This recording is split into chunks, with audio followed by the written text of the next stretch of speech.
everybody. Welcome to the first module of Poli-Sci 315, the Internet, Technology, and Politics. I'm very excited for you guys to be here with me. I'm excited about this new sort of challenge and this new style of online teaching. I think it's going to be a really great one for both of us.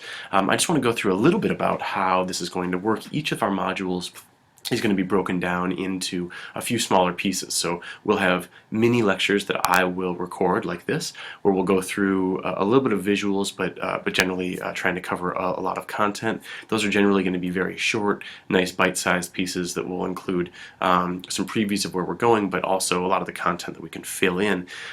In between each of those, there will probably be videos or often little self-evaluations, little things to check in, maybe get a deeper look into some content, and then otherwise sort of enhance what we're doing, and then we'll come back and we'll have more smaller but bite-sized pieces of sort of mini lectures moving forward. So without any further ado, let's start with our first module, which is, as you can see, the Internet then and now.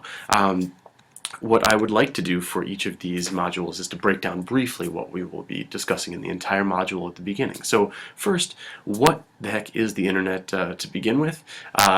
Then we're going to talk about a few different pieces of the reading for this week. You read a few chapters or 2 chapters, I believe, of The Future of the Internet and How to Stop It by Jonathan Zittrain. A really important work and some really thought-provoking readings, and so we'll break those down just a little bit. And then we're going to talk a lot about the history of the Internet and the history of the technology that we use to access the Internet and to interact and to do everything that we do online. And that will follow a few different pieces. So we'll talk about the founding of the Internet along with the ideals of its creators, which were really important in where we've actually become, where we've actually gone.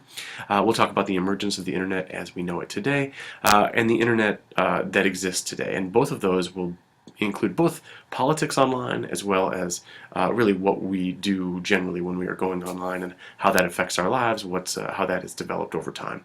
And finally, we'll briefly preview what is next in terms of where we're headed, and we'll be able to talk a lot about this over the course of the next 10 weeks.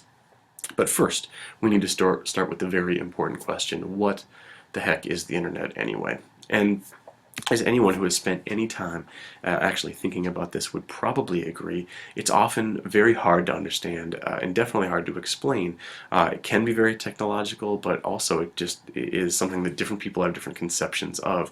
One of the most famous, I should say, examples of this was the former Senator Ted Stevens from Alaska, who was supposedly an expert on the subject, who had a very difficult time explaining what the heck the Internet actually is.